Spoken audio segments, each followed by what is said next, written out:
The sun shined out there and you couldn't see us. That in itself said a lot. Thank you. Robin, he came in with a leather jacket on and pink hair. There you go. And he says, I've started a band, do you want to be in it? And I said, well, who's in it? He said, well, if you join, it's me and you. And that was in 1962.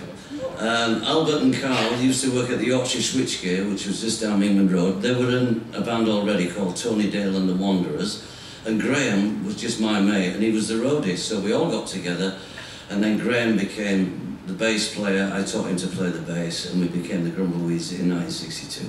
I mean, I started at the bottom over 50 years ago, and I like it here.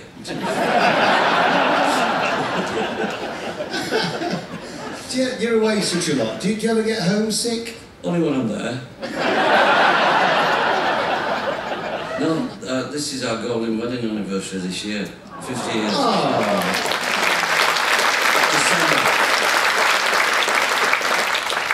But if you take, you know, the time that I've actually been on the road and all the travelling and all the tours, we've actually known each other 3.5 weeks.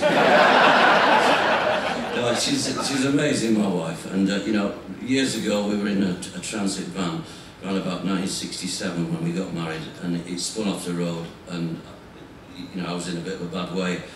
And Jill was there, you know, she was by my side. And one day, we came home from a cruise, and whilst we were away, we'd been robbed. And when we got home, the house had been gutted, cleared out. And, you know, Jill was there, and she's like a rock, she was by my side. And a couple of years ago, I wasn't so well, you know, and she was there. She was by my side. She's a bloody jinx.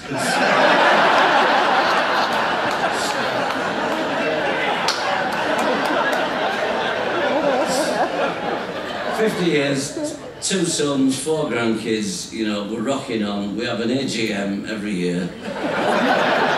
Sit down, look at each other across the table. I said, do I carry on? Do I stay at home? What do I do? Guide me. She says, are you still enjoying it? Yes, love. I said, does it bug you that I'm doing it? No, love. Do you want me to carry on? I'm not going to stop you. There's a difference. I said, I'll give in. Just do it until you want to stop. I don't want you to give it up, and I'm not going to be the one that said you must stop. So I've made a little sign, and it's the end of next year. So next December, all the gigs are in the book, all the cruises are in, and I said I'm going to come out then. And the thing that influenced me was a politician on the radio being interviewed, and he was 70 at this point. And the guy said, why are you retiring from politics? Why are you giving up? He said, because I didn't want to hear somebody say, why don't you give up? And I think that really, I thought to myself, one day somebody's going to say, isn't it about time you packed in? And I don't want to hear that. So I'm on the case at the moment, and I'm enjoying it. I'm loving every gig, every person I talk to, I'm soaking it up. I've had a great week. Some of the comments people say, you know, just amazing. It's been great fun. It's been a great run. And I give them 2 years' notice. I said, look, and I don't think they took me very seriously. I said, I'll do this pantomime at the Civic in Darlington, and I'll do the South Pier next year, Blackpool, and then I'm out. And that's exactly what I did. And me and Jill drove up to Hawes in Wensleydale. We bought a little shop called Simply Original, and I started painting milk churns and watering cans. And I completely retired. I cut my hair, shaved my beard off, and disappeared off the planet. I just was nothing to do with show business. And I started painting a lot, and I became pretty good at watercolour. And it was all going well, you know, and I was loving it. It was quiet, believe me. I mean, some days, all I said was, all right, and that'd be it. And I talked about sheep and rain a lot. And it was okay. But I must admit that I felt like there was a massive part of my life missing. But I thought, well, I've had a good run.